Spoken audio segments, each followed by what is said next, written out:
A ver, ahí está, ya está empezando a grabar. Bueno, como le estaba comentando, el, la cuestión acá es que justamente qué es lo que uno acá analiza en este tipo de enfoque que uno tiene de la viscoelasticidad.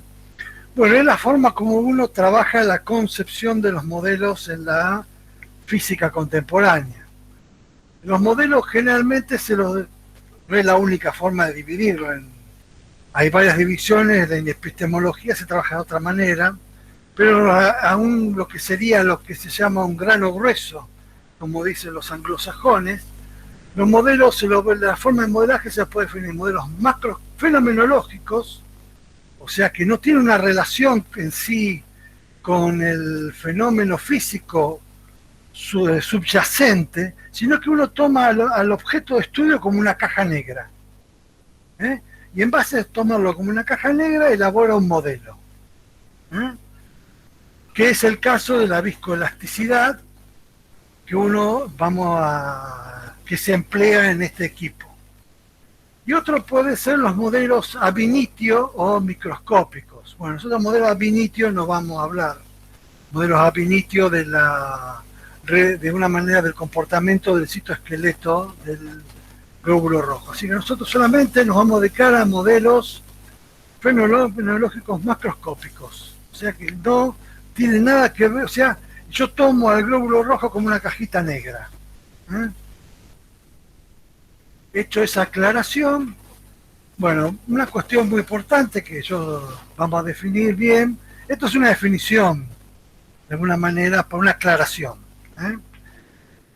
Que un poco lo he comentado en el curso que yo doy de caos y análisis no lineal, porque ellos tienen que ver un poco de geometría diferencial para poder entender lo que uno hace. Es la definición de tensor, ¿eh? Porque muchas veces el tensor se lo confunde con una matriz, y cosa que no lo es. Esta definición es una definición rigurosa, así que de una manera tómela como vienen. Si no la entienden muy bien, lo importante es que no es lo que es esta diferencia. Bueno, generalmente hay una definición global de tensor que dice que si M es una variedad material, ¿qué se llama variedad material?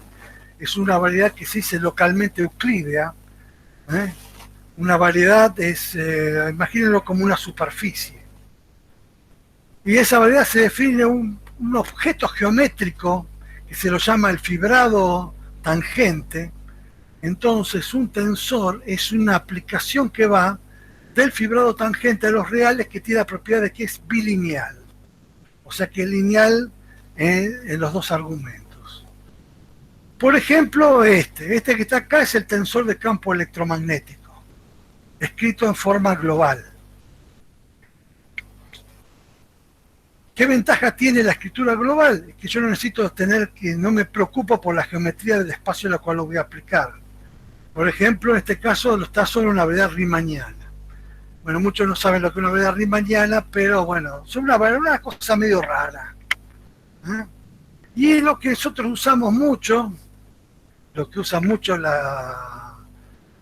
y es importante para hacer lo que se llama cálculos locales, es lo que se llama una representación local.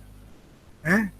Y esto generalmente ocurre en lo que se llama, que se conocen de variedades, sobre una carta local.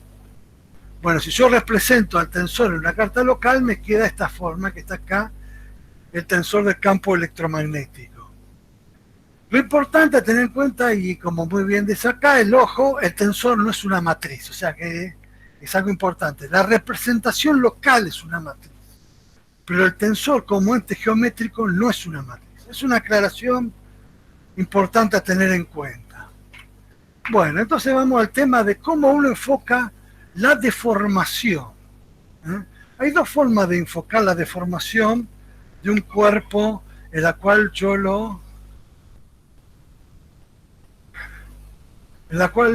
lo voy a suponer que es continuo. Cuando uno supone un objeto continuo, de por sí está sacrificando toda explicación microscópica del objeto. O sea, se abstrae de que está compuesto por átomos y supone que el objeto de estudio es como una gelatina. ¿Eh? ¿Está? Entonces hay dos formas de tener en cuenta la deformación, que es una deformación relativa, que los ingleses lo llaman strain tensor. Yo pronuncio inglés muy mal, así que so sorry. Está el enfoque de Cauchy, que fíjense que es un enfoque de deformación relativa lineal, y el enfoque de Lagrange, que es una deformación que en función de la distancia. Estos dos enfoques tienen consecuencias respecto de la descripción totalmente distintas. ¿Está más o menos claro hasta acá? Como no los ve, como veo todo. Sí. ¿Sí? Bien. Sí. ¿Sí? Bueno. Sí. Bueno, de la definición del tensor de la deformación de Lagrange se obtiene lo que fue después la descripción de lo que se conoce como el tensor de deformaciones de Green-Laplace. Este tensor de deformaciones, ¿no?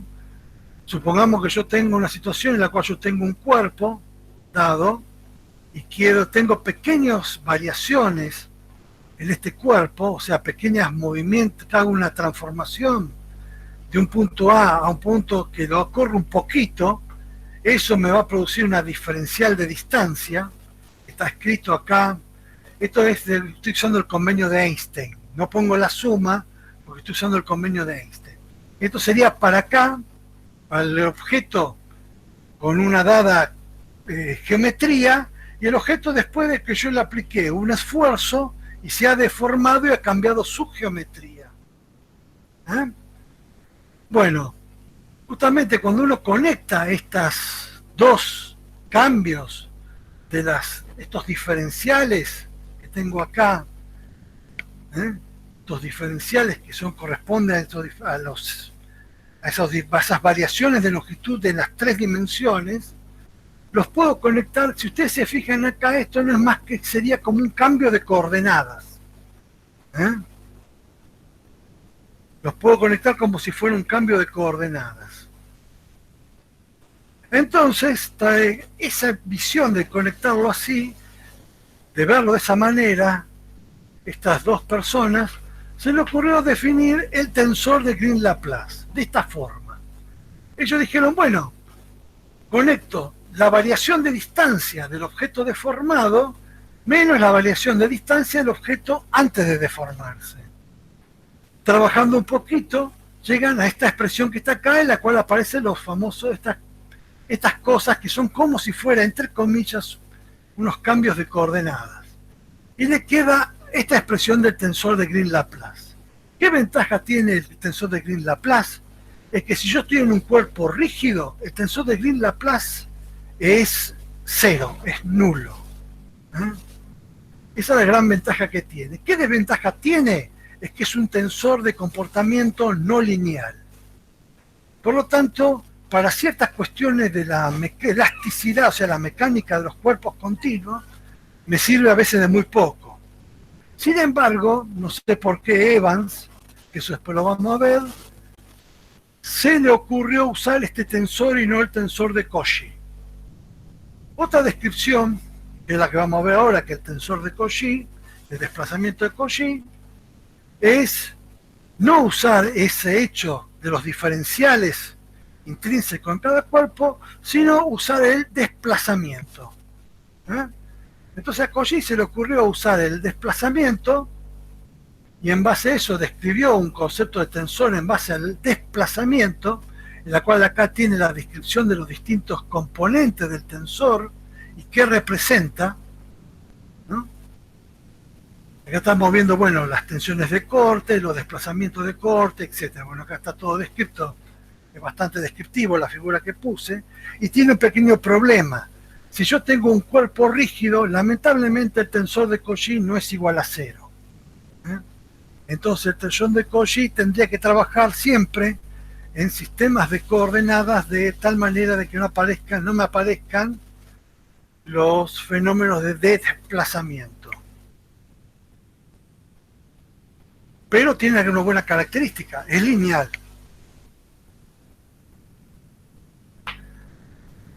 Eso respecto a los desplazamientos. Otro tensor muy importante para el estudio de la viscoelasticidad es el tensor de velocidades, o lo que llaman en inglés strain rate.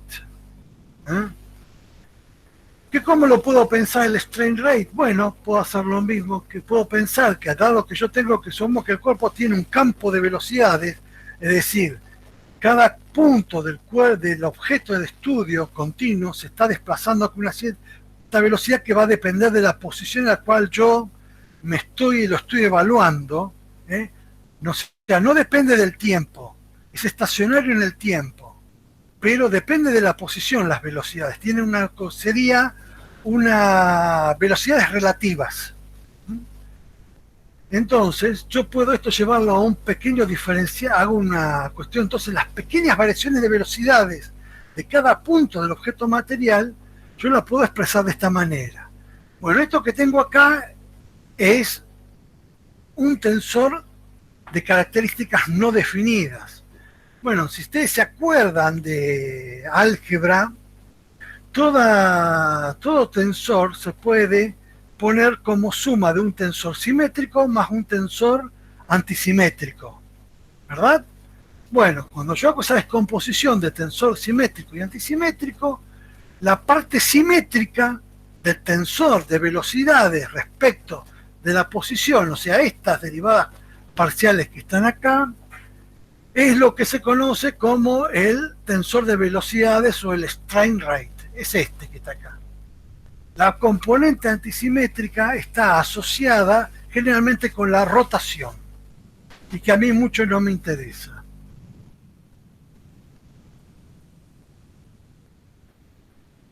Bueno, ¿y qué es lo que me falta para completar el tema de la caja negra? Es el tensor de tensiones o el stress tensor. ¿Cómo lo puedo pensar el stress tensor? Bueno, o el tensor de tensiones. Bueno, puedo suponer que las fuerzas que yo aplico al cuerpo son volumétricas, es decir, que están en todo el volumen. En lugar de trabajar con una fuerza en Newton, trabajo con una densidad de fuerza. En Newton por metro cúbico o Newton por volumen cúbico, o fuerza por volumen cúbico. No necesariamente tiene que ser Newton por metro cúbico, pero nosotros vamos a usar el sistema de unidades, el MKS, así que es Newton por metro cúbico. Esto que está acá, esta fuerza, esta unidad de fuerza, uno lo puede pensar, no voy a deducirlo, pero créanme que es así, como la divergencia de un tensor. ¿Eh? Este tensor que está aquí, esta divergencia, este tensor que está acá, este es el tensor de esfuerzo.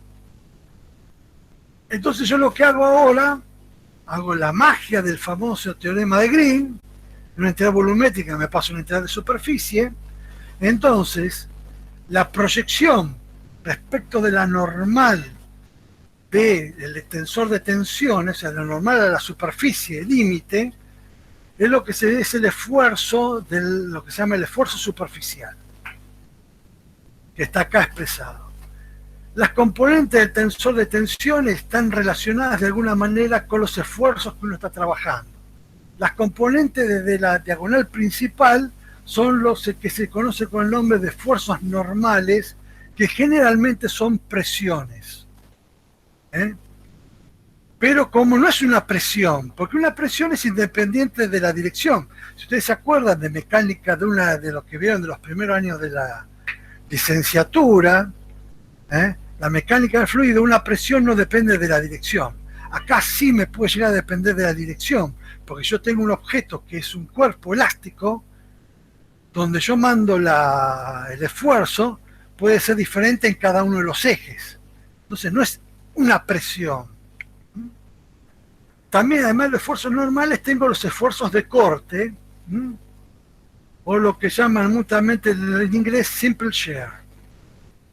Bueno, que lentamente, bueno, acá no sé por qué en el libro que lo saqué lo mandó así, pero tendría que, acá le falta otra componente, ¿no? Generalmente el tensor, por una cuestión de conservación del momento angular, debe ser simétrico. No les voy a demostrar esto, créanme que así, pero se demuestra que el tensor sí o sí debe ser simétrico, si no se me desbalancea el momento angular. No hay porque yo lo que parto es que el momento angular se tiene que conservar. Si el tensor llega a ser asimétrico, no se conserva el momento angular. Entonces el tensor sí o sí debe ser simétrico. El tensor de tensiones. Esta forma que lo estoy escribiendo acá es lo que se conoce como la forma, es lo que se lo conoce como la forma de Moore. Pero generalmente nosotros no vamos a la forma de Moore para describir un tensor de tensiones. De la forma de Moore sale lo que se llaman los famosos, el círculo de Moore que ven mucho los ingenieros civiles. Bien. Entonces vamos con el shear strain, porque realmente, ¿por qué voy a enfocarme en el shear strain? Porque el equipo que vamos a trabajar, que lo voy a explicar la semana que viene, usa principalmente tensiones de corte. No va a haber esfuerzos normales. Y en sí el glóbulo en circulación sanguínea está sometido generalmente a tensiones de corte más que esfuerzos normales. Además está en el día para corroborar que lo que yo digo es cierto. Tal cual. Tal cual, bien. Entonces, ¿qué ocurre cuando yo estoy trabajando en un objeto que tiene esfuerzos de corte? Bueno, puede haber dos situaciones. Si yo tengo, por ejemplo, que este objeto material es un objeto totalmente elástico, va a responder a la ley de Hooke. Es decir, que la tensión es igual a E, que se lo conoce como el tensor elástico, el tensor elástico, por la deformación. Y si tuviera el caso contrario, un fluido, que sería el ejemplo, un fluido newtoniano ideal, yo lo que tendría ahora que la tensión va a responder con el tensor de viscosidad por el tensor de velocidad de deformación. Ese tensor que vimos antes está acá. Oh, perdón, me estoy yendo para el revés. Estas relaciones. Acá ven que no sé si se ve, pero hay un punto ahí, el cual representa una derivada respecto del tiempo. Ahora bien, esto que está acá es muy limitado, porque solamente o es una cosa o la otra. Entonces tengo que ver la forma de poder compatibilizar ambos conceptos para poder elaborar una teoría continua del material viscoelástico. Una observación que me gustaría hacerles, por lo cual es importante, es que si yo tengo un objeto que está sometido a tensiones de corte, yo puedo siempre hacer un cambio de coordenadas y llevarlo a esfuerzos normales. Esto siempre se puede hacer. ¿Por qué? Porque el tensor de tensiones es simétrico. Eso ustedes, si se acuerdan de matemática aplicada a uno, especialmente los que son licenciados, los de la licenciatura en física, esto creo que ya lo habrán visto, ¿no? Que siempre puedo llevar a una matriz simétrica, siempre la puedo diagonalizar. Sí, me acuerdo. ¿Te acordás? Muy bien. Entonces, sabiendo eso, visto desde el punto de vista de las tensiones, ¿qué puedo decir? Siempre puedo encontrar un sistema de coordenadas en las cual puedo transformar tensiones de corte a tensiones normales. ¿Por qué? Porque yo esto después lo voy a usar cuando haga el modelo del glóbulo rojo. Así me despreocupo de tensiones de corte. Bueno, entonces, ahora lo más interesante es decir, bueno, ¿qué criterios yo tengo para decir que un material tiene un comportamiento elástico y tiene un comportamiento viscoso o viscoelástico? Bueno, ese hecho está por el invento de lo que se llaman los números o los adimensionales en la teoría de fluidos. El más conocido de todos es, a ver si alguno se da cuenta de cuál es el adimensional más conocido que se usa hasta en primer año se lo debe dar, hasta en primer año de bioquímica, si no me acuerdo se da. Es una pregunta. En continuo vimos varios, pero ahora no me acuerdo los nombres, la verdad, pero sí sé que hay varios. Se estudia mucho la dimensionalidad, además. Bueno, pero el más conocido de todos. No me acuerdo el nombre. El número de Reynolds. Ese, ahí va, literalmente era ese. Es ese. Pero no me acordaba. Y había varios más que se usaban. Sí, bueno, hay un montón de números. Sí, ya sé, un montón. Tenés, sí, el número de Bernoulli, el número sí, hay un montón. Pero el más importante, el más conocido es el número de Reynolds. ¿Por qué? ¿Para qué? ¿Quién me sirve el número de Reynolds? Diana Lía. No, eso iba a decir que en bioquímica el que se ve es el número de Reynolds. Bernoulli se usa como una ecuación, no como... No, ya sé que el número de Bernoulli no lo usa. Pero el número de Reynolds sí se usa para establecer cuando el fluido es turbulento o no turbulento. Exactamente. Bueno, eso es una dimensional. Otra dimensión, pero en este caso el nuestro, en la dimensional de nosotros, es el famoso número de Débora. El número de Débora es la relación entre el tiempo de relajación del material y el tiempo característico del proceso. O sea, el proceso, piénselo como un concepto abstracto del proceso. El proceso del cual yo le estoy sometiendo a fuerza, el proceso del cual el objeto fluye, etc. Bueno, el tiempo de relajación, si yo tengo un material viscoso ideal, el tiempo de relajación es 0, o sea, la respuesta es inmediata. Y si yo tengo un material elástico, el tiempo de relajación es infinito, o sea, nunca se va a relajar. Estamos hablando de los extremos. Bueno, entonces en función de esto tengo que si el número de Débora es mayor que 1, es dominantemente elástico, o sea, mucho mayor que 1. Si el número de Débora es menor que 1, es dominantemente viscoso. Y cuando el número de Débora está aproximadamente en 1, o sea que el tiempo que yo estoy usando del característico del proceso respecto al tiempo de relajación del material es compatible. Acá tenemos, por ejemplo, cómo podemos comparar los materiales entre función del número de Débora y la amplitud de deformación. Entonces, cuando el número de Débora es muy bajito, ¿no? Independiente, estamos en esta zona, tenemos fluido viscoso. Cuando es muy alto, ¿no? Y estamos en esta zona que está acá, por arriba de un cierto umbral, es un material elástico. O sea, nos podemos olvidar de la viscosidad. Y después, cuando está este rango, tenemos un cierto comportamiento umbral en que lo va a definir si es una viscosidad no lineal o una viscosidad lineal. Bueno, nosotros vamos a estar acá. Acá nosotros nos olvidamos que hay cosas realmente muy complicadas. Nosotros vamos a estar acá, tranquilitos y sin ningún problema. En la viscosidad lineal. Bueno, entonces vamos a los modelos fenomenológicos de la historia de la viscoelasticidad lineal. Estos son modelos fenomenológicos, así visto a grosso modo. Hay dos modelos fenomenológicos fundamentales. Uno es el modelo de Maxwell, en la cual, en este caso, imagínenlo con un equivalente, serían a un circuito eléctrico. Serían como acá tengo un circuito eléctrico paralelo y acá tengo un circuito eléctrico serie. Donde la tensión sería como, donde la tensión en sentido de fuerza es el equivalente a la diferencia potencial. Y la deformación sería como una corriente, entre comillas. La velocidad de deformación como una corriente. O la deformación. Bueno, en este caso tendría justamente... Bueno, acá tengo en este caso, tengo esta descripción para el caso de que el modelo... Perdón, lo dije al revés. Ahora que lo veo mejor, creo que lo dije al revés. Este sería más bien un serie, aunque esté en paralelo. Y este sería un paralelo, aunque esté en serie.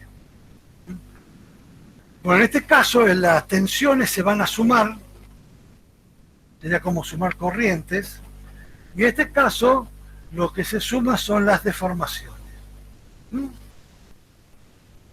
el caso de Maxwell, ¿qué propiedades tienen? Bueno, que después la vamos a ver bien.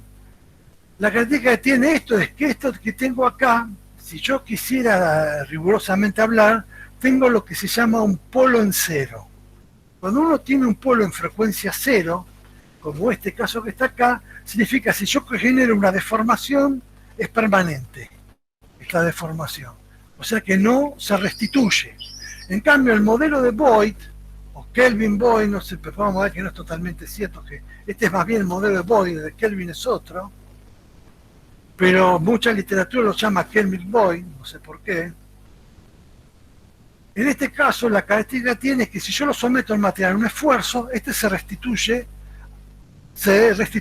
al valor que tenía antes de someter el esfuerzo. Otros modelos lineales que hay, que no vamos a usar, pero se lo hablo por descripción, es el modelo estándar, que es este, el modelo de Burgess,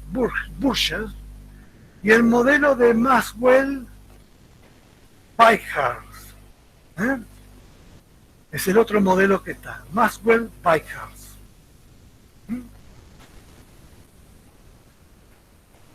¿Qué características tiene?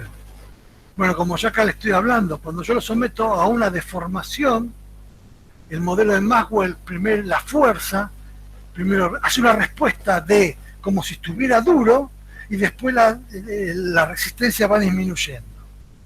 En el caso que yo lo someto a una deformación constante, el modelo de Boyd, ¿no?, tiene un pequeño pico, pero se mantiene una fuerza constante.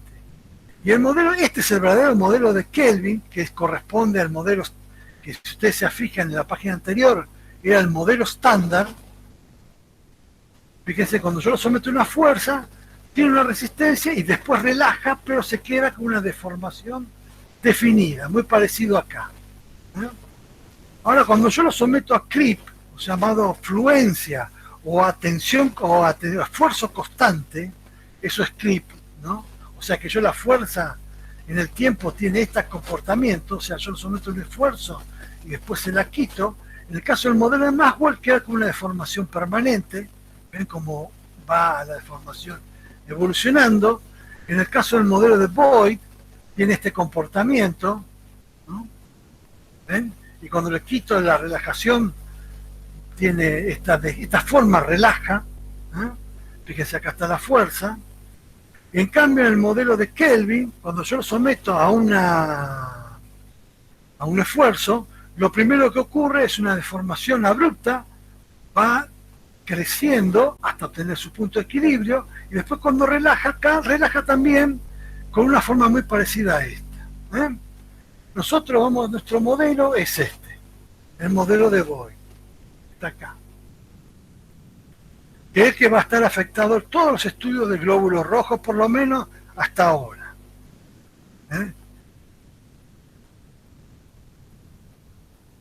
Bueno, yo les quiero aclarar una cosa. Yo con Analía tenemos una publicación en la revista de Matemática que hay otro modelo diferente al modelo de Kelvin. Les aviso.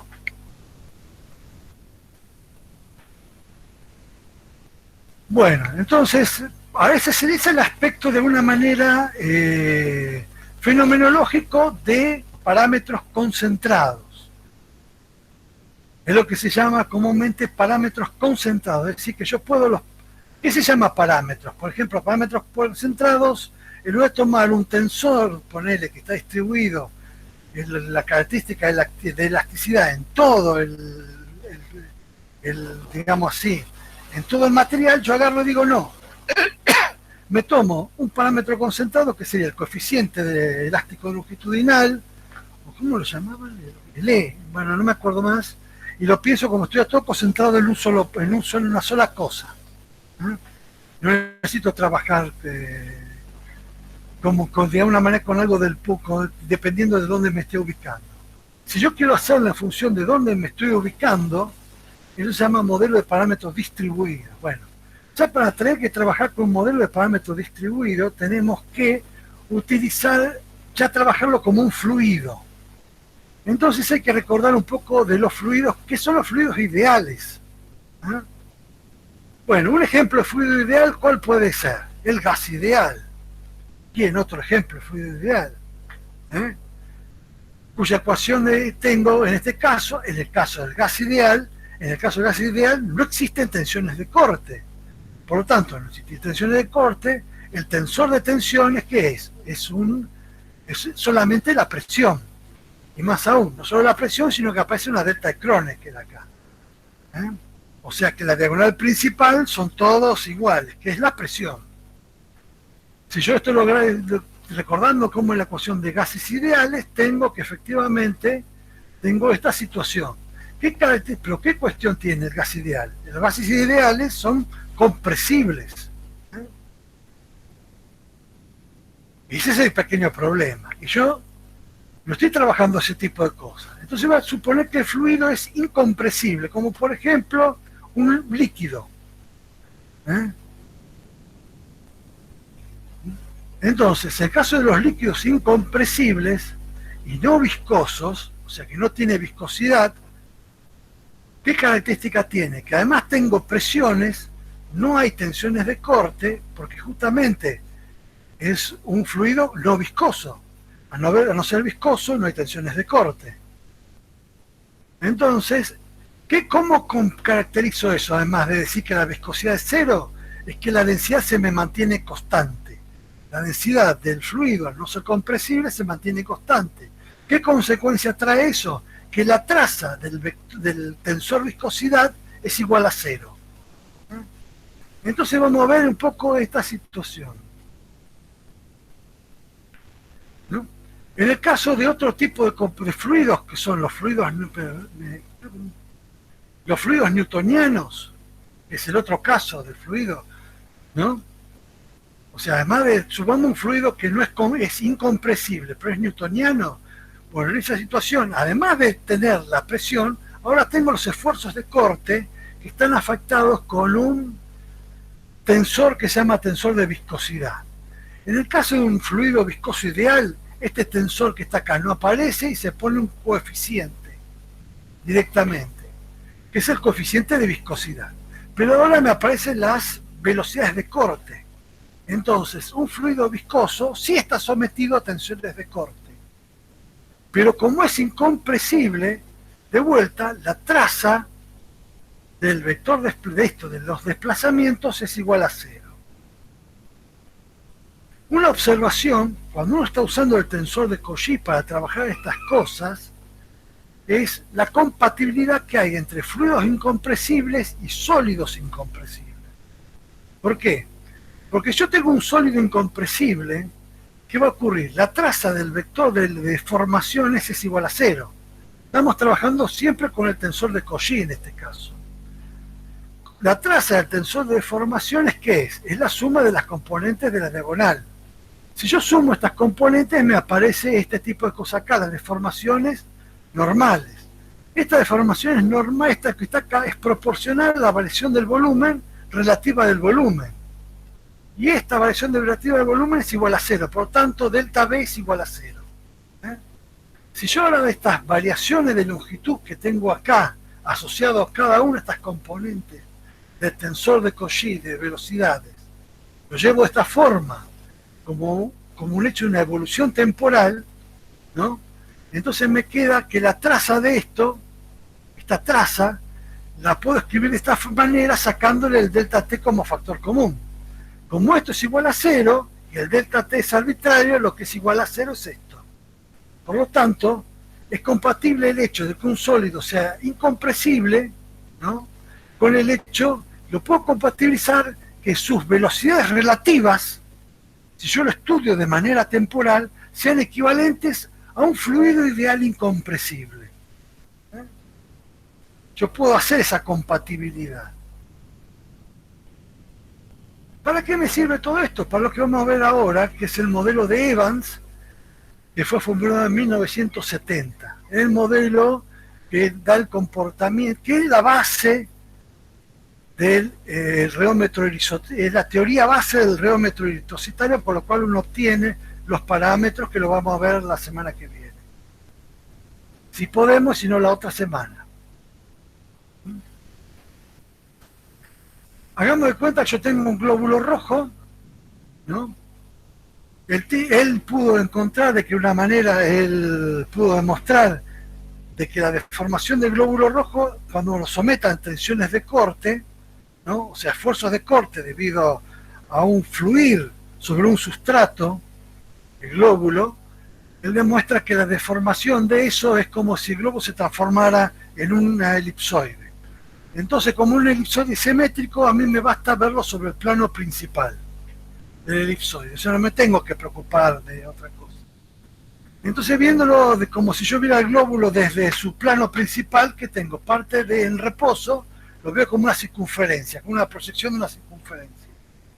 Cuando someto a tensión de corte y hago ese famoso hecho de encontrarme un sistema de coordenados conveniente, ¿qué lo voy a tener que describir? Como tensiones normales, como esto que está acá.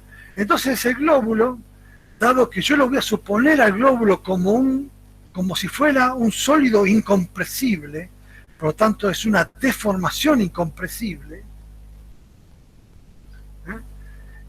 ¿qué voy a tener? Voy a tener que esta deformación que está acá va a tener que conservar el volumen. Si yo lo veo desde acá va a tener que conservar el área. Visto desde el plano principal, conservaría el área.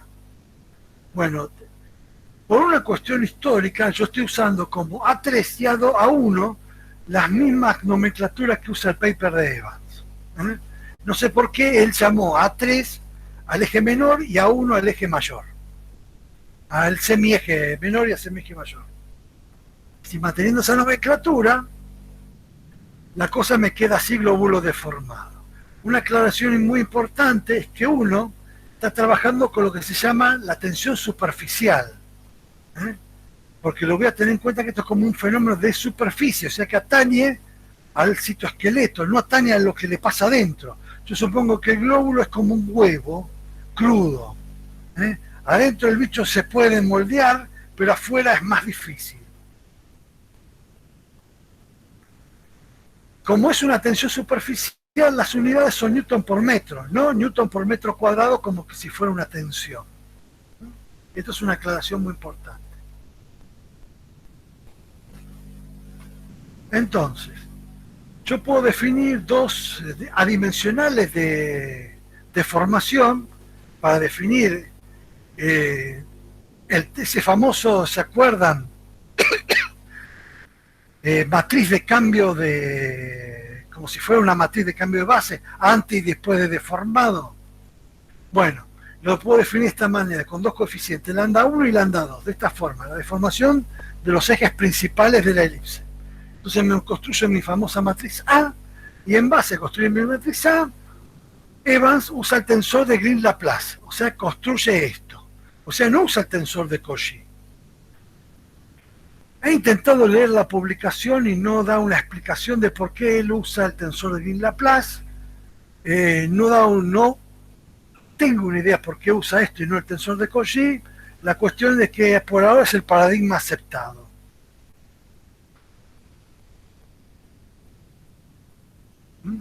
Después, por otro lado, como yo tengo una deformación isocórica, entonces sí o sí el producto va a tener que ser constante de esto, o sea, el hecho de que delta B es igual a 0, el producto de esto tiene que ser constante, eso se puede demostrar.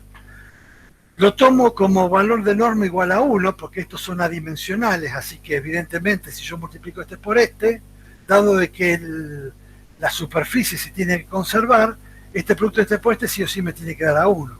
Si yo esto lo derivo, me queda una cosa así, y reproduce el hecho de que la traza de las velocidades es igual a 0, totalmente acorde, un poco, digamos así, con lo que yo comenté acá.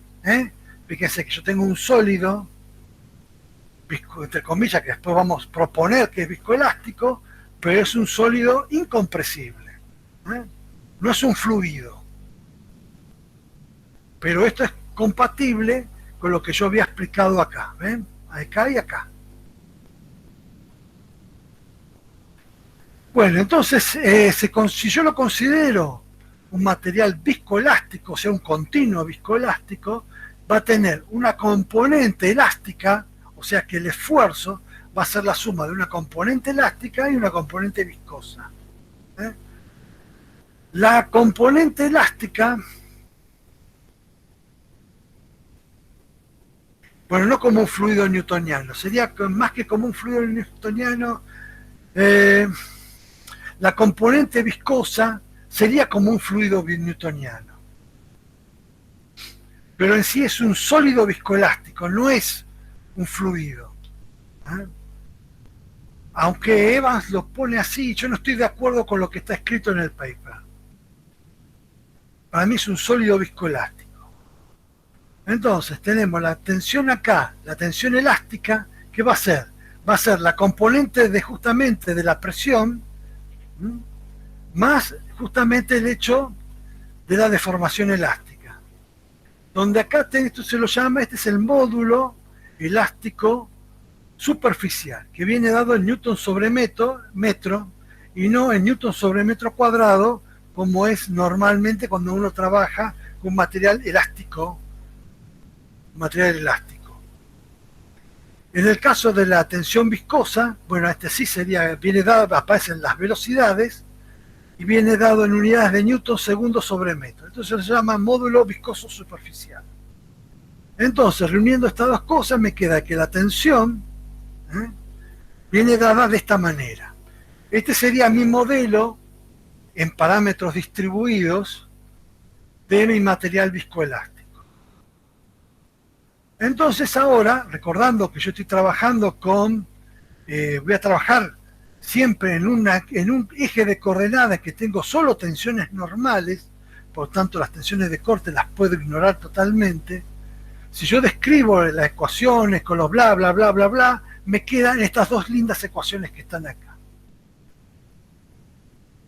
Entonces, yo lo que él asume, de alguna manera, Evans en su paper, es que el esfuerzo que viene dado en una dirección, en la dirección esta, es prácticamente despreciable respecto del esfuerzo de estiramiento en ese eje, en ese sistema de referencia preferencial.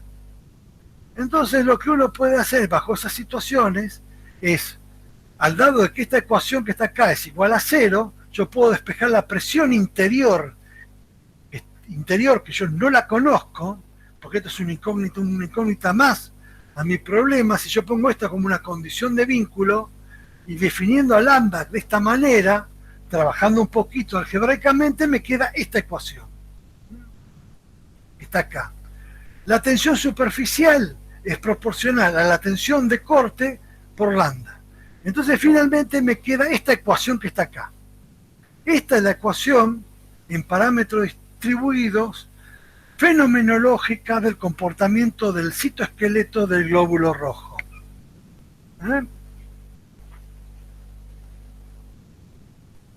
¿Estamos hasta acá o lo dejé muy abrumado todo el mundo? Quería hacer una consulta. Sí. No entiendo muy bien por qué dicen que la tensión es proporcional al sigma por lambda. La tensión superficial. Ah. ¿Ya, sí, no, eso está en el... Después te lo... esa parte no la puse. Está bien. Está buena pregunta, pero se puede mostrar que es así. Después en todo caso los charlantes te lo puedo... Bueno, por ahora te creo. Por ahora créeme. Después te mando una... Te mando, digamos, una manera, te mando la explicación. Te la mando acá. Sí, yo un poco lo resumí para no ser todo muy largo. Más o menos está hasta acá el resto. ¿O están todos omnubilados? No, está bien. Sí. Acabo de entender de dónde salen el muy y el eta. Una pregunta, Horacio. No recuerdo cuando dijiste sobre el tensor 2,2, que por qué es igual a 0 en este caso. O sea, porque es un criterio, es una hipótesis ad hoc que propone Evans. Bien. O sea, como toda hipótesis ad hoc, vos sabés cómo es. Se acepta si funciona. Y como funciona, se acepta.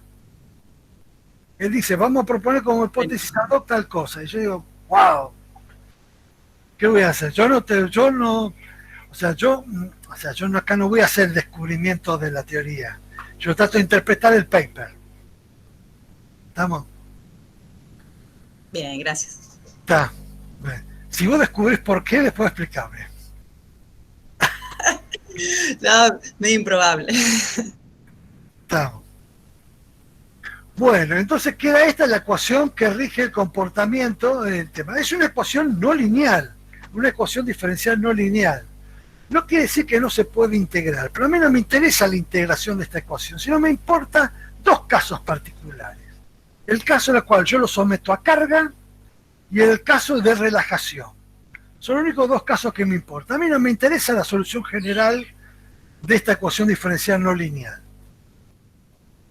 Entonces vamos a hacer lo primero, el ensayo de Crick. ¿Y qué información yo puedo sacar del ensayo de Crick? Bueno, ¿qué es el ensayo de Crick? Acuérdense, es un ensayo en el cual la tensión es constante. Entonces, si yo tengo en cuenta el hecho de que lo hago correr el tiempo infinito, fíjense, estas son mediciones reales, pero ustedes no van a verlas así, Ya vamos a ver la semana que viene lo que van a ver. Lo van a ver muy mal. Lamentablemente esto es lo que uno ve cuando ve la curva graficada en Python. Entonces, ¿qué tengo? Fíjense que aparece acá, ¿ven? Aparece acá la curva de carga, pero no es... Después de la semana que viene les voy a explicar por qué aparece acá un hecho de esto que está acá, porque fíjense que acá aparecen dos fenomenologías, acá esto y esto. Fíjense que la curva no es una exponencial creciente, o sea, S1 menos C, que es la solución que tendría que aparecer, sino que aparece una cosa acá, se corta y queda. Este hecho que se queda, lo vamos a ver la semana que viene, es debido a un fenómeno que se llama time trading. El glóbulo rojo, cuando está sometido a esfuerzo de corte, llega a un punto, a una deformación límite y empieza a girar, ¿no? Y ustedes se preguntarán por qué empieza a girar. Bueno, los biólogos tienen su explicación y los físicos tienen otra explicación. Los biólogos tienen la explicación de que el time trading le permite al glóbulo moverse mejor entre los capilares y la arteria. ¿No es así, Analía? Sí. Va como rotando sobre sí mismo, como las ruedas de los tanques de guerra, tipo oruga, entonces va rotando sobre sí mismo, y eso sumado a la deformación le permite poder desplazarse por el interior de los capilares sin ser arrastrado, sino que va rodando. Bueno, y otra es la explicación que de los físicos, que esa es la explicación más de una manera, es, digamos, lo que yo llamo de una manera se lo llama lo que se conoce como el efecto de supervivencia. ¿Por qué? Porque el hecho de que el glóbulo rojo rota, aunque uno no lo crea, eso se estudia, tengo el paper que lo estudia, que le da otra explicación diferente, que es un físico que trabaja, tengo los papers de time trading, es que el hecho del time trading lo que hace es que localmente, o sea, cerca de la superficie del glóbulo rojo, el esfuerzo de corte se reduce. Cuando empieza a girar de golpe, el esfuerzo de corte se reduce, con lo cual evita de que el glóbulo rojo se destruya, se rompa. Porque si no gira, ¿no?, la deformación es aproximadamente 4 veces mayor a la que sería si empieza a girar. Con lo cual, lo que propone este paper es que bajo esas condiciones el glóbulo rojo se rompería. O sea, de una manera, por eso digo, hay dos explicaciones dependiendo de quién las da. Yo les doy las dos. Sí, Analía. ¿Qué es el eje R y qué es el eje T? El eje R es esto con respecto a los fotodiodos. El eje R corresponde ¿te acordás cuando vi en el curso, la clase que di en el curso de Viviana? Analía. Más o menos. Más o menos, bueno. ¿Te acordás? Bueno, eso lo voy a explicar también la semana que viene. El eje R es el eje menor del glóbulo rojo. Y el eje... Y el eje T es el eje mayor del glóbulo rojo. Estamos. ¿Está? Y ustedes me preguntarán por qué disminuye y el otro aumenta, porque estoy en la imagen recíproca. Eso lo voy a explicar un poco mejor la semana que viene. Entonces, ¿qué ocurre? Como estoy en la imagen recíproca, si el glóbulo rojo se achica, la imagen que yo tengo por la difracción de Huygens, ¿qué voy a tener? La imagen que yo voy a tener se va a agrandar. Sí. Y el otro, si la imagen se agranda, La que yo voy a tener cuando yo vea en los detectores se va a achicar. Entonces la intensidad va a disminuir. ¿Eh? Eso lo voy a tratar de explicar para ver si entienden el fenómeno la semana que viene. ¿Eh? Lo llamo RT porque originalmente en el trabajo del diseño del equipo, los ingenieros que diseñaron esto lo llamaron RT. Entonces yo heredo la nomenclatura de los tipos que diseñaron el equipo. Por eso lo llamo RT. Es totalmente arbitrario. Listo. Bueno. Entonces, ¿qué información puedo sacar de esto que está, de estas dos curvas que están acá? Bueno, puedo sacar el coeficiente mu. Este es el coeficiente de tensión superficial. ¿Eh? Lo puedo sacar de esta manera. ¿Qué es lo que debo conocer? El lambda. El lambda de acá. ¿Eh? Bueno, como yo les había dicho, esto está acá con un Tancredi. Tengo que hacer la corrección de Tancredi. Eso lo voy a comentar la semana que viene o cuando dé la otra. He leído un montón de papers sobre el tema. Viendo lo que hacía Racia en su famoso programa Reolaro, me di cuenta que usó la solución que más práctica de todas. Usó lo que se llama la constante ingeniero. ¿Qué hizo? Dividió la deformación de un lado por 4 y lo multiplicó por 4 el otro. Y listo. Con eso solucionó el problema de la corrección de Tancredi. Así que yo usé exactamente lo mismo. Y es lo que uso para todo. En realidad, uso lo que se llama el coeficiente ingeniero. Y está bien, si mantener la igualdad. Mantengo esta. Te digo, hasta ahora no he podido encontrar cómo corregir el efecto del Tancredi. Así que yo uso lo que funciona. Acá es una cuestión práctica. Bueno, después uno se puede preguntarme también, porque acá no me aparece esto, no parte de acá, sino que empieza como una especie de efecto premonitorio que tengo acá. Bueno, este efecto premonitorio que aparece acá, eso es un fenómeno llamado son los fenómenos que aparecen por el fenómeno llamado de desagregación. Porque los glóbulos rojos forman lo que se llaman en los rouleaux. Cuando uno los somete a una tensión de corte muy fuerte, los mismos se desagregan y es el fenómeno que aparece acá. Este fenómeno que aparece acá es un fenómeno de desagregación. Pero a mí no me interesa la desagregación. En todo caso interesaría el otro equipo que van a tener que trabajar, que es el eritroagregámetro. Pero para a mí me interesa muy poco la agregación.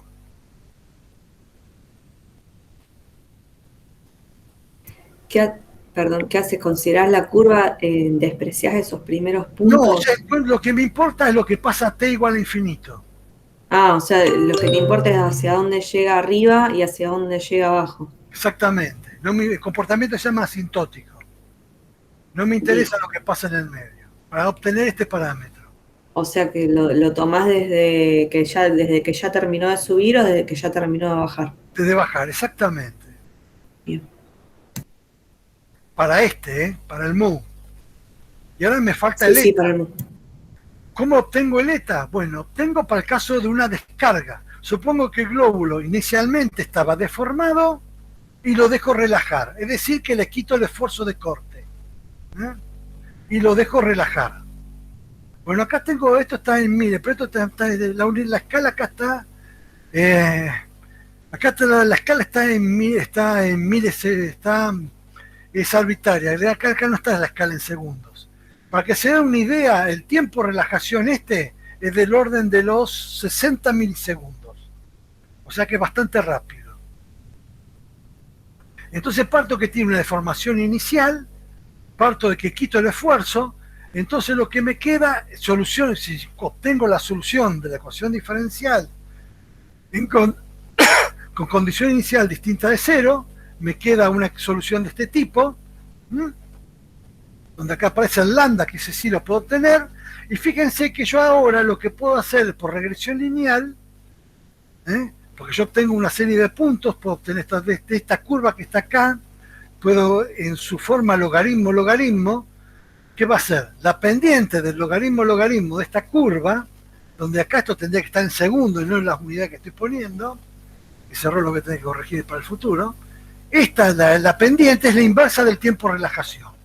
Con el tiempo de relajación, ¿qué puedo obtener? El eta, porque multiplico mu por tau y obtengo el eta.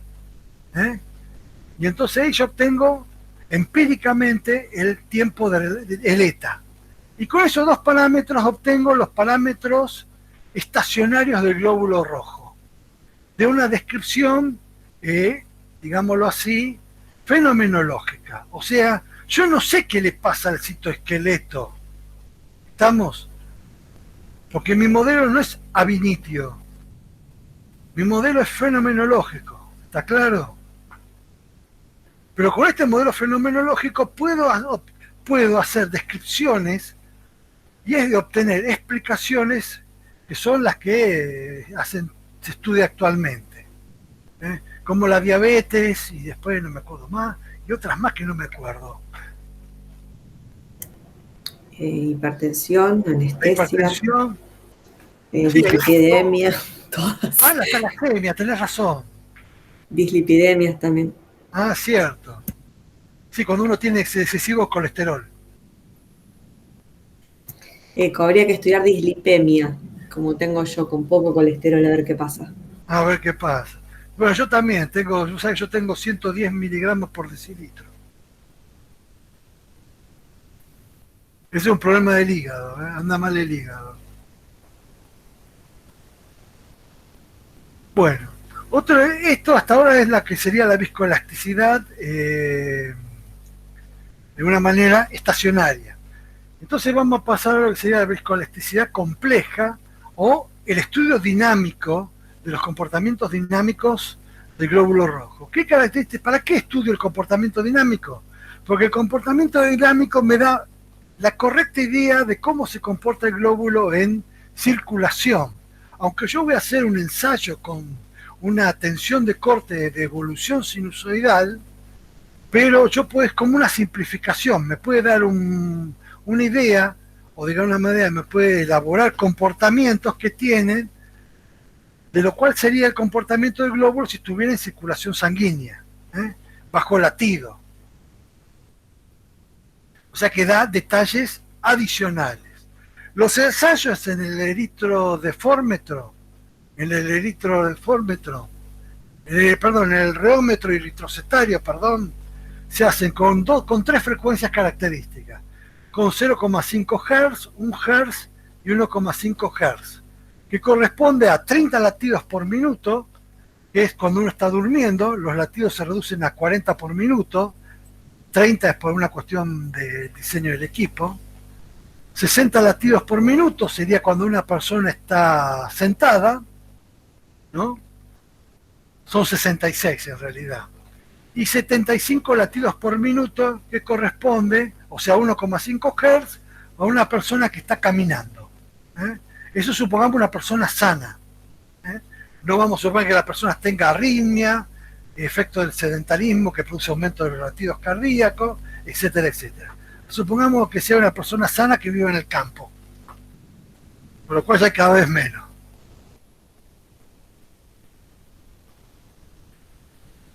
Entonces, cuando yo someto a un glóbulo rojo a una deformación, justamente a un hecho de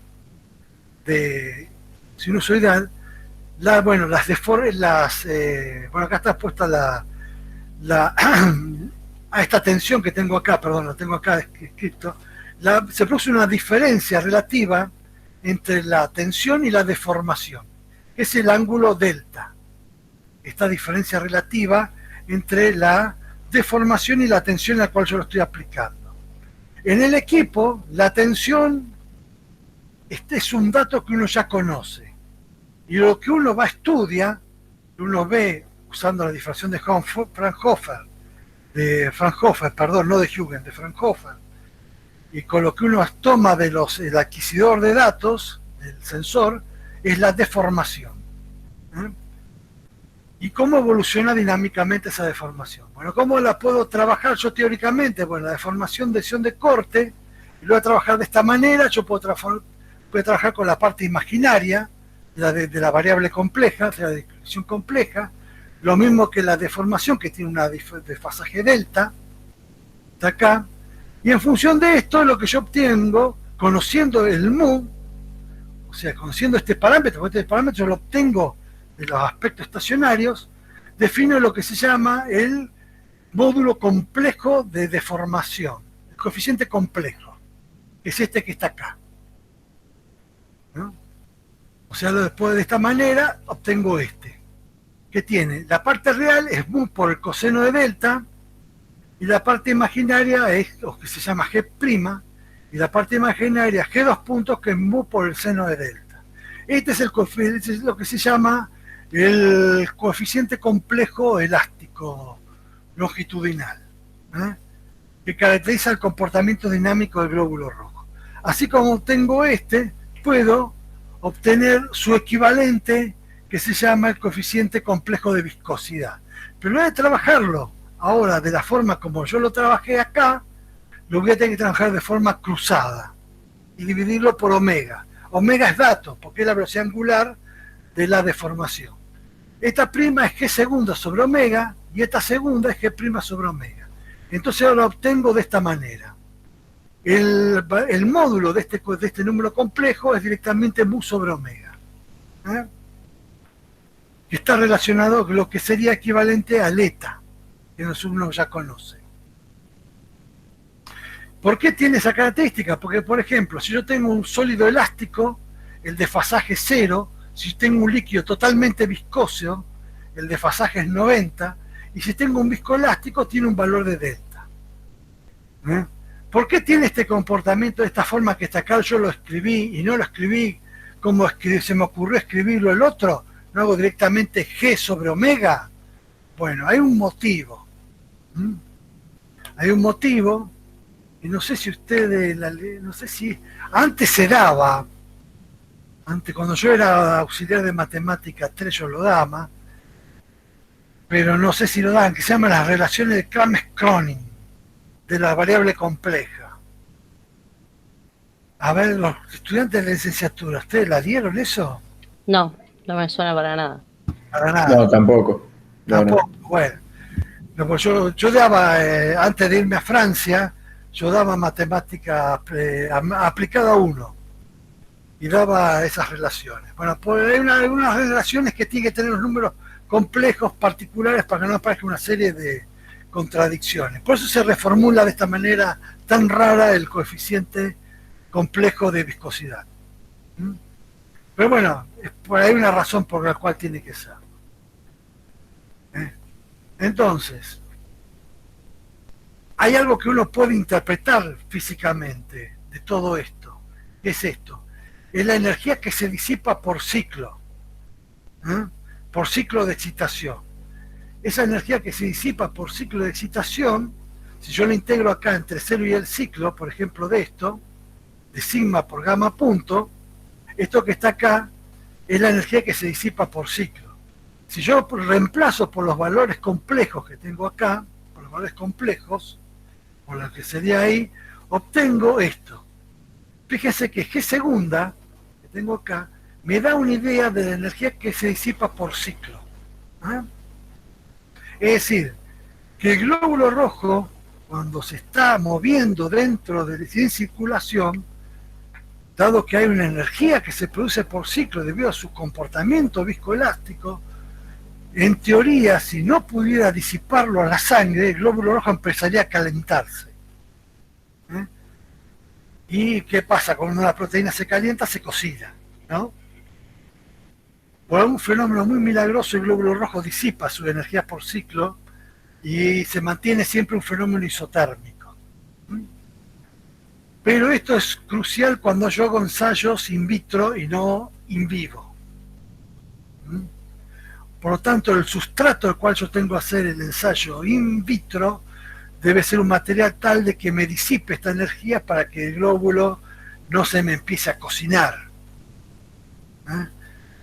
Bueno, creo que la que usan es PVP, ¿verdad? En el día usan PVP. Sí, PVP en PBS. En PBS. Bueno, con yo una viscosidad determinada. El otro día explicaba, no me acuerdo quién le explicaba, Viviana, que tiene que tener una viscosidad determinada el PVP, de modo que toda la tensión de corte transferida, Sabrina, que toda la tensión de corte transferida vaya directamente al glóbulo rojo.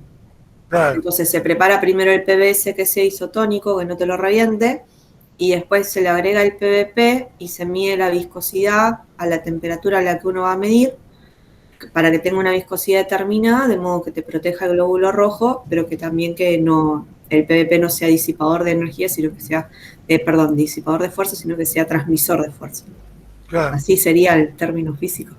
Sí, sí, exactamente, pero no, yo no iba a ser puta, sino era la cuestión del tema de la transmisión de térmica.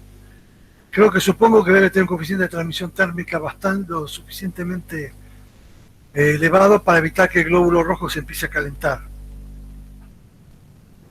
No, pero Calculo luego que sí. el PVP. O sea que se vaya, se disipa el sustrato. ¿Eh? Bueno, creo que un poco todo eso respecto a, creo que con eso ya más o menos terminé lo que sería la primera parte de la explicación, sería los aspectos fenomenológicos del equipo. ¿Eh? La semana que viene haré los aspectos no fenomenológicos, yo ya me abordaré al equipo en sí, y explicaré el equipo y explicaré, para cuando vayan a medir, no se queden con la sorpresita de decir, ¿y esto qué es? ¿Eh? ¿Estamos? Yo me voy No a hagan volver como yo, que iba a levantar curva y después se las mandaba a Horacio y le decía, analizame esto. Claro, exactamente. ¿Estamos? Me gustaría que ustedes trabajen un poco también en el análisis de curvas. ¿Eh? ¿Está? Si se ven, por ejemplo, si se ven muy apretados en el tema de análisis de curvas, de este trabajo de análisis de curvas, y quieren que lo haga yo, y eso va a un paper, la forma de retribuirme mi esfuerzo es que me pongan como coautor del paper. ¿Está? Así que ese es el trato. Parece Bastante justo. barato. Claro, que parece bastante justo. ¿Está justo? Bueno. Bueno, entonces para terminar esta parte, después ahora les voy a hacer una demostración. Déjenme media hora más y ya con eso terminamos completo, o sea que a las 3 terminamos. ¿Eh?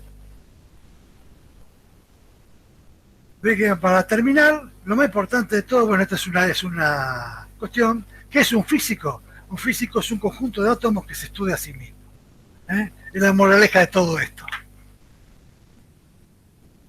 Entonces ahora, permítame que les voy a levantar, dejar de compartir, ahora les voy a compartir algo, por lo menos respecto de Python, que yo les dije que le iba a hablar sobre...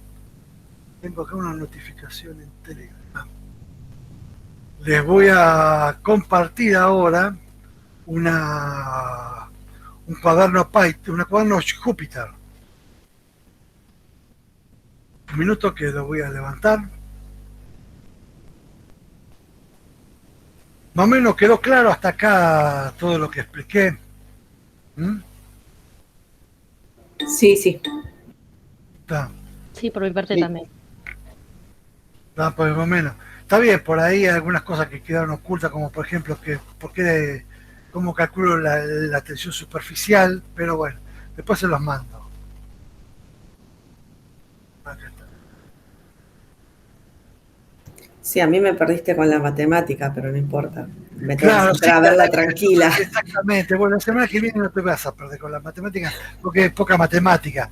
Pero yo me olvidé decir que esto como, eh, digamos, esto era dirigido a físicos, porque los mayores proyectos son proyectos de vinculaciones de física.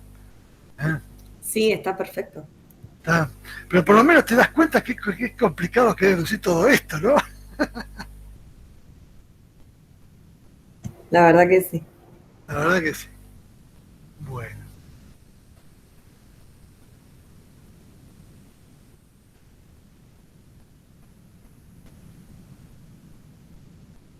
Bueno, entonces ahora les voy a compartir ¿cómo se llama? Una hoja, una ventana,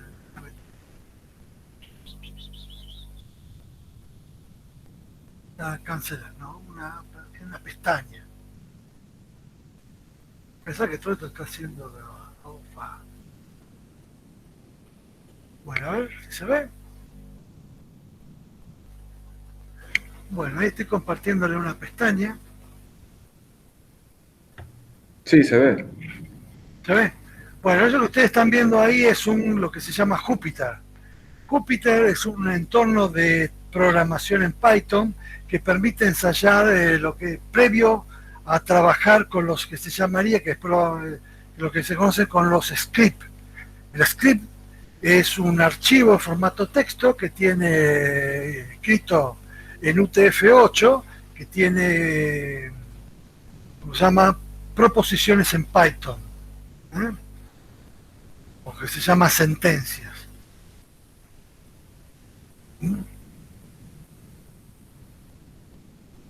Que generalmente es un archivo texto. Eso va al intérprete Python que después lo ejecuta. Pero uno cuando quiere programar o trabajar esto, generalmente uno lo que usa es el Jupyter. ¿Y para qué lo pongo esto? Un poco, digamos, Ramiro, mucho de esto se lo expliqué en el curso que él hizo.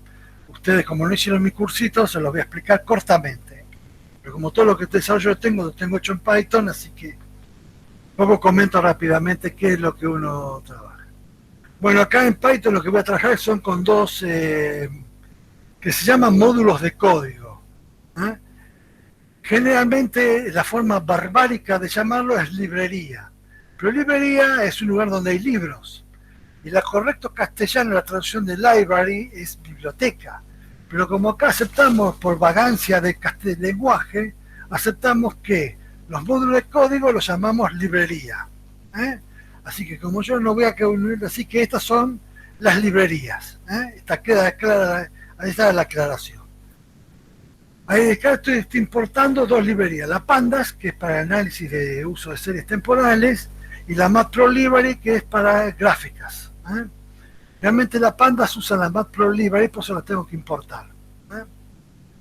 Entonces, ¿qué estoy haciendo acá? Acá estoy leyendo, por ejemplo, cuando hagamos el análisis de datos, yo el análisis de datos se los guarda en un archivo separate value. Ese archivo separate value tiene el comportamiento de toda la obtención de los datos de la curva. Los datos de la curva que uno obtiene generalmente, acá en este caso, este no se obtiene, estos tres últimos, sino que uno obtiene, lo carga a través de esto que lo lee. Y lo guarda en Pandas, me lo guarda en un data frame. PDF, fíjense que esto es un alias al módulo Pandas. Tiene una función miembro, porque piensen que el Python es todo programación dirigida a objetos. No les voy a explicar lo que es programación dirigida a objetos, por lo tanto lo que uno tiene acá, lo que está usando lo que se llaman métodos. Uno de los métodos del Panda es la lectura de formato separate value. Por lo tanto, yo no les voy a explicar toda la teoría de programación dirigida a objetos. Eso después les voy a mandar un vídeo que yo hice sobre el tema, para los que van a trabajar con esto. Analía no va a trabajar con esto, así que no te preocupes, no lo olvides. Pero esto me gusta, me hace acordar al R. Al R, es parecido al R.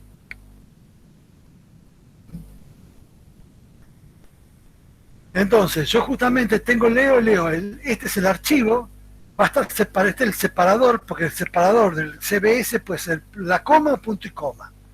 Y en nuestro caso es el punto y coma. Tengo que indicarle qué es el de punto decimal, porque puede ser un punto o una coma al punto decimal.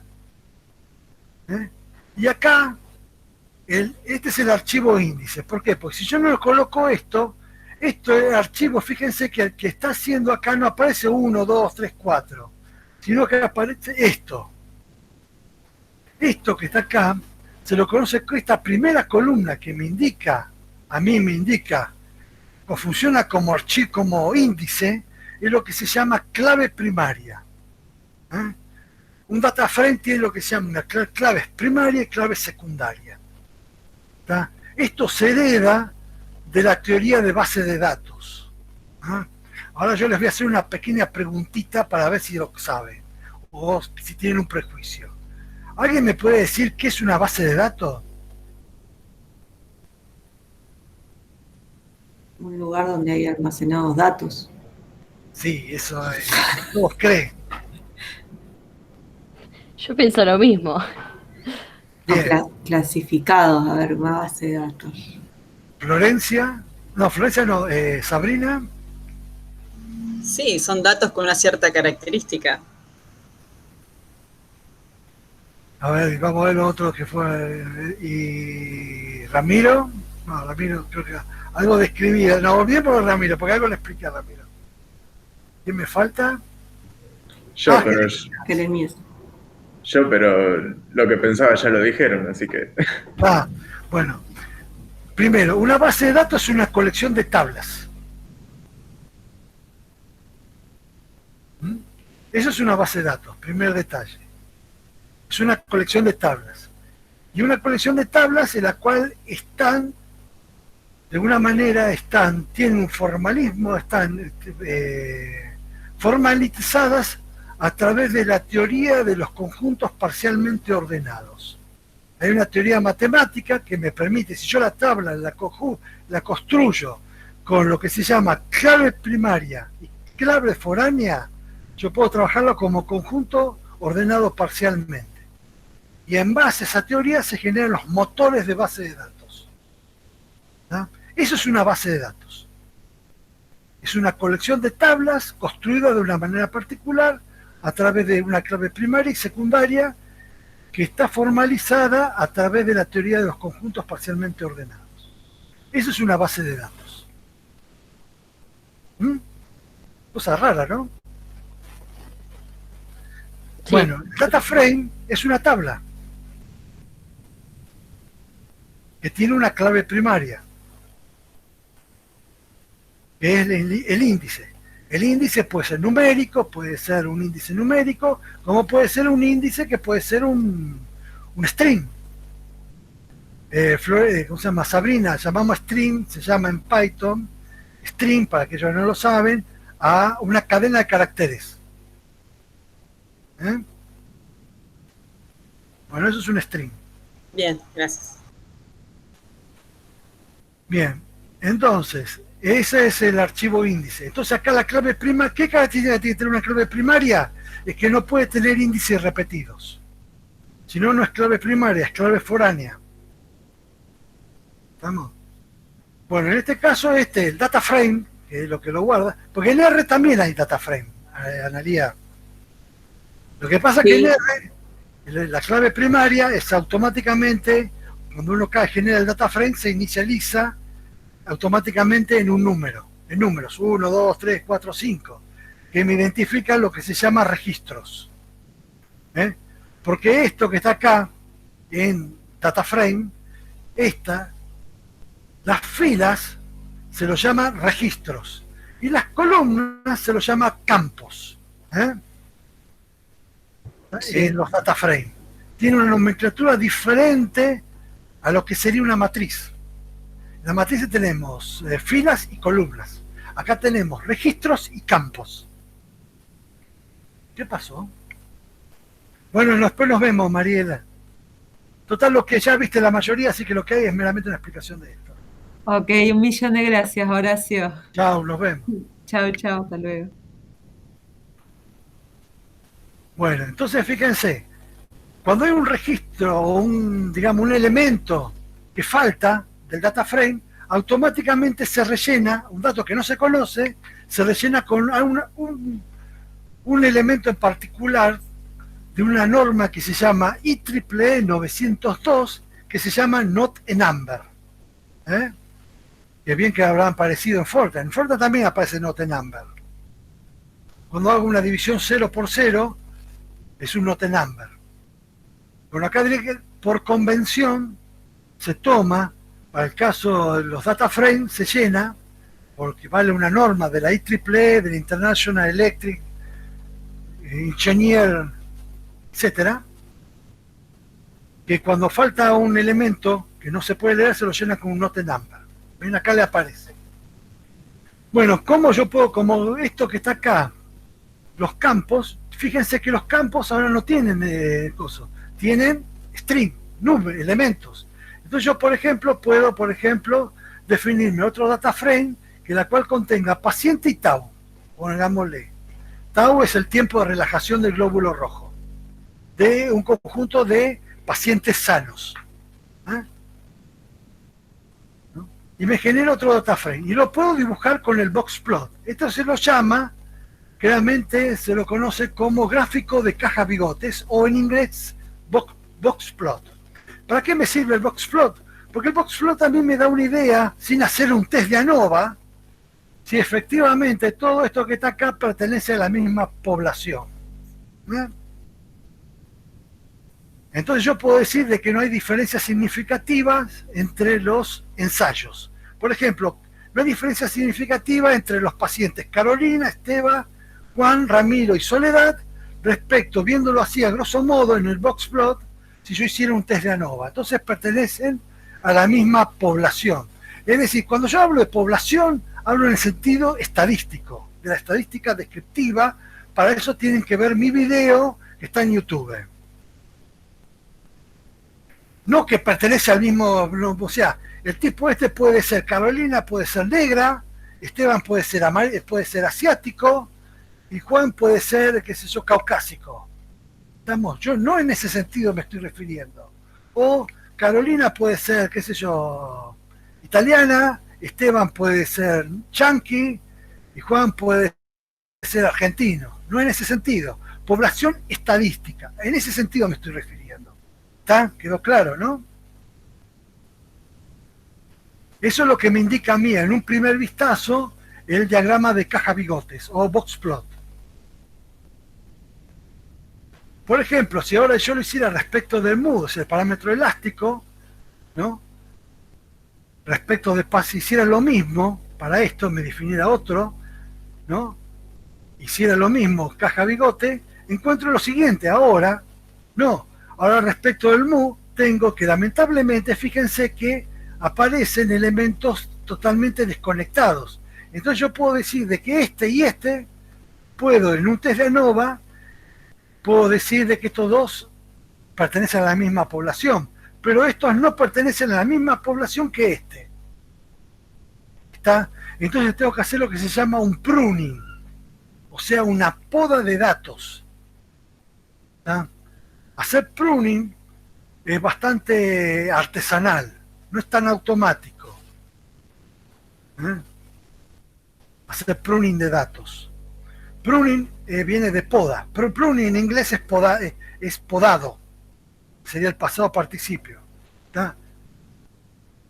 O sea, yo tengo los datos y empiezo a hacer como una poda. Datos que no me gustan, los voy tirando, datos que no me sirven, los voy tirando. O eliminando del conjunto de datos que voy a usar. Por ejemplo, acá, qué sé yo, por ejemplo acá, otra de las características que tiene, por ejemplo, como que hereda del concepto de los motores del trabajo de base de datos, es que yo, por ejemplo, puedo elegir del data frame un conjunto de paciente en particular y un valor del campo en particular. Por ejemplo, acá lo vemos. Yo quiero escoger el paciente Carolina, quiero ver cómo es su tau, su tiempo de relajación del glóbulo rojo, y acá lo voy obteniendo. También lo que puedo hacer es lo que sería, por ejemplo, para calcular el eta. Cuando uno calcula el eta, el coeficiente eta, hablémonos que es el coeficiente de viscosidad de membrana o superficial de membrana, ¿qué es? Yo no puedo agarrar, como yo tengo dos variables aleatorias, yo tengo dos variables estadísticos que son son estadísticamente independientes entre sí. Yo cuando quiero obtener de esos dos un valor, no voy a multiplicar, por ejemplo, acá, el eta, lo voy a poder multiplicar, por ejemplo, el eta no voy a obtener multiplicando mu por este tau. Porque a mí nadie me garantiza que el valor de obtener este mu fue consecutivo, el tau lo obtuve de la misma curva que obtuve, el ensayo que obtuve el mu, porque eso es mentira. Cuando uno hace el equipo son ensayos totalmente distintos. Entonces, yo lo que tengo que hacer es lo que se llama un producto cartesiano. ¿Cómo obtengo el producto cartesiano en Python? Bueno, obtengo por lo que se conoce con el nombre de, por lo que sería una lista por compresión. Y acá les pongo el ejemplo de una lista. ¿Cómo se genera una lista por compresión para hacer el famoso producto cartesiano? ¿eh? Entonces, cuando yo obtengo eso, lo que yo quiero analizar, por ejemplo, cuánto valdría por acá, por ejemplo, el ETA de Carolina, ¿no? El valor ¿cómo lo obtengo? Bueno, por eso uso una propiedad, uso el científico Python, el statistics, y acá obtengo el valor de la media y el desvío estándar. ¿Mm? Bueno, tengo la vía, el media y el desvío estándar y permite a mí acostar los valores del valor medio. El valor medio del que obtengo para Carolina es 1,78 y su desvío estándar es esto. ¿Ven? Acá obtengo, ¿no? No ponen unidades porque no voy a tener, bueno, acá no necesito. ¿Ah? Después, hago lo mismo para Esteban. ¿Mm? Y obtengo esto que está acá. Y ahora lo que voy a obtener es el p-valor, o lo que se llama la probabilidad a posteriori. El p-valor lo voy a obtener, ¿qué voy a tener? Dado que tengo menos de 10 valores, lo que tengo que usar es la t de student y no una normal. Entonces calculo el p-valor por un test de student.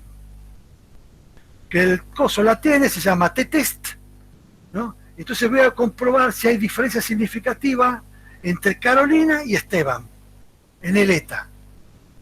¿Y qué encuentro? Acá en biología no es como en colisiones atómicas.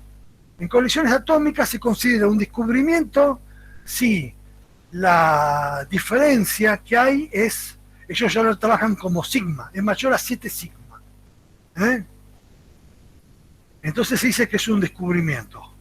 Lamentablemente en biología, como uno está trabajando con pocas muestras y no con 1 millón de muestras, y trabaja con 5, con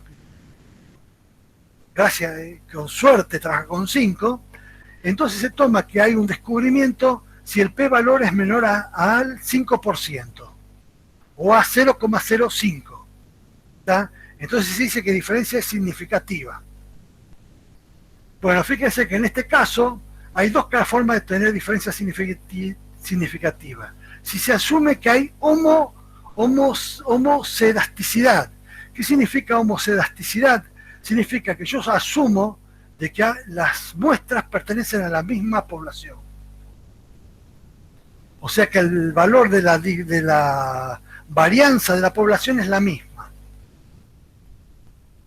Eso se dice que se asume que hay homocedasticidad. Entonces dice equal varianza true. Y fíjense que el p-valor me da del orden de -8. Entonces hay diferencia significativa entre el eta de Carolina y el eta de Esteban. Si yo asumo que no hay homocedasticidad, como en el segundo caso, igual me da que hay diferencia significativa. Por lo tanto, evidentemente, son valores con diferencia significativa. Eso es lo que me da el cálculo del p-valor.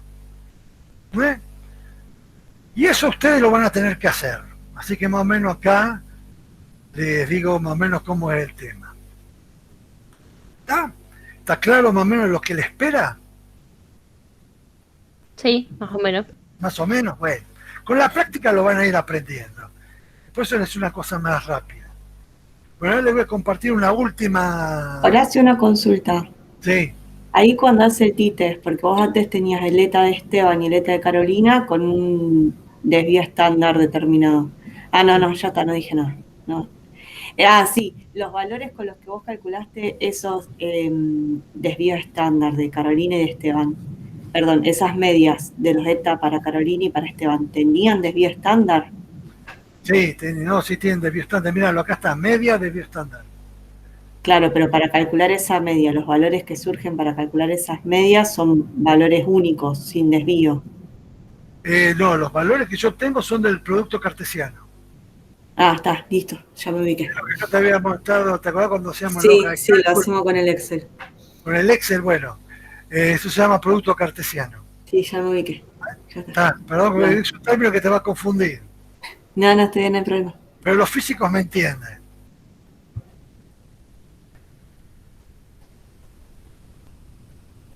Bueno, ahora voy a interrumpir acá y le voy a mostrar ahora un último cosa para que, por ejemplo, sanos, el Excel.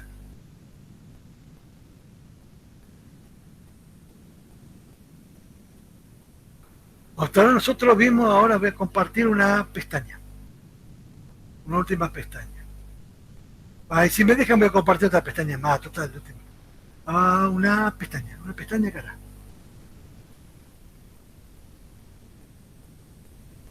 Una de las características que uno tiene que puede tener el Python es que puede usar también, puede interactuar con el Excel. Por acá les muestro un paradigma de uso de Python en el Excel usando el Pandas. Yo tengo acá, importo el Pandas me permite trabajar con archivo Excel, pero necesito lo que se llama un motor. Lo que se llama como motor de plantilla de cálculo. En informática se llama motor a una colección de algoritmos. Están regidos por una funcionalidad matemática. Eso se llama motor. En el caso yo tengo que usar, si yo uso Excel, plantilla Excel, tengo que usar el motor OpenPyXL. Porque si no el Python tiene un formato de motor propio que no sirve. Bueno, en este caso, cuando yo leo acá un archivo Excel, tengo que decirle que archivo, por ejemplo, Sanos, plantilla Excel, voy a leer la hoja Sanos, usando el motor el motor este que está acá propio de Excel. ¿Ven? Entonces, cuando yo leo el data frame, lo que voy a tener es esto. ¿Ven? ¿No? Tengo acá object, porque es un string, todo más o menos lo que obtuve antes. Bueno, acá puedo obtener por ejemplo, que tiene son del JPEG, cuántas columnas, registros y campos tengo.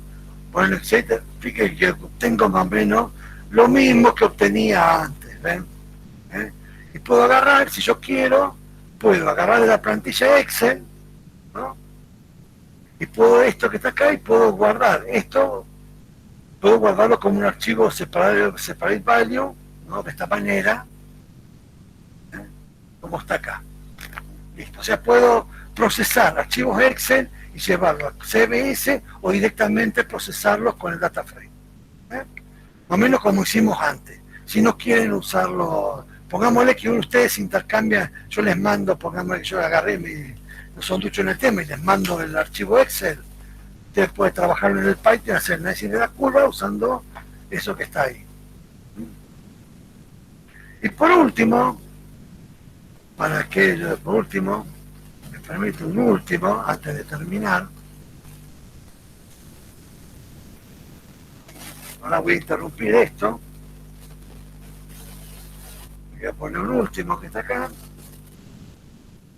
Esto sí ya es el último, para que vean las bondades que tiene el Python, solo con una pestañita.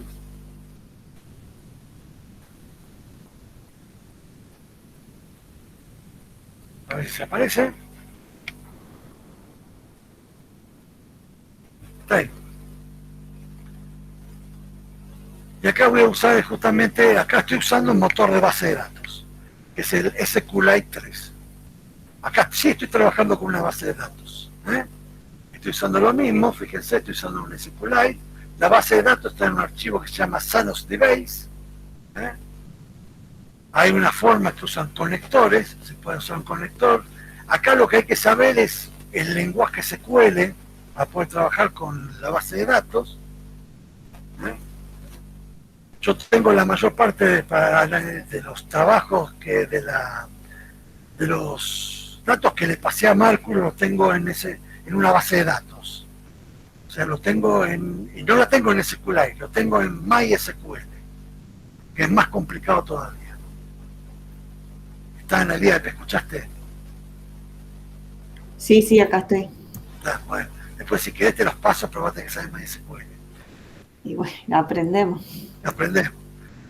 Por ejemplo, yo puedo elegir, fíjense que si yo elijo todos los campos, acá sí es como se elige en MySQL, de la tabla Sanos, de la base de datos que se llama el mismo nombre, Sanos.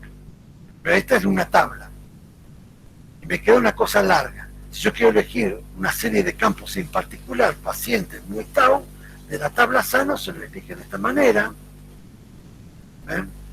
También, si yo quiero, por ejemplo, elegir el paciente Ramiro, ven, acá estoy diciendo de la tabla escójanme aquellos que la variable categórica, me olvidé decirles, que lo que Carolina, Esteban y todo esto, de las pacientes, en base de datos y data frame, se lo llama variable categórica.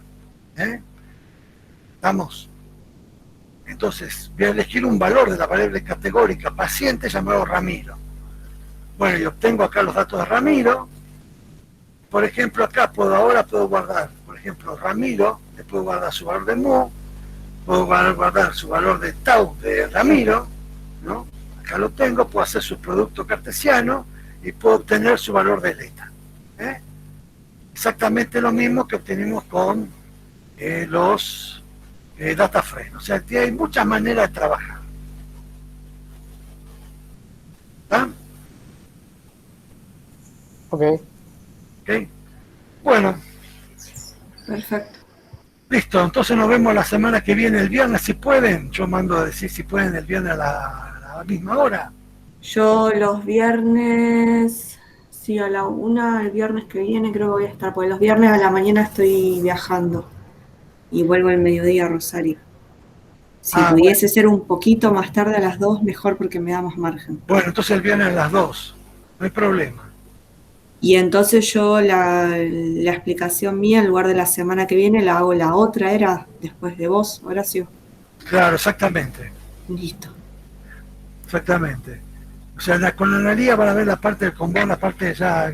Porque ya de una manera esto lo damos para que cuando ustedes vayan a trabajar, primero voy a dejar de grabar, para que no se me vaya un archivo muy grande.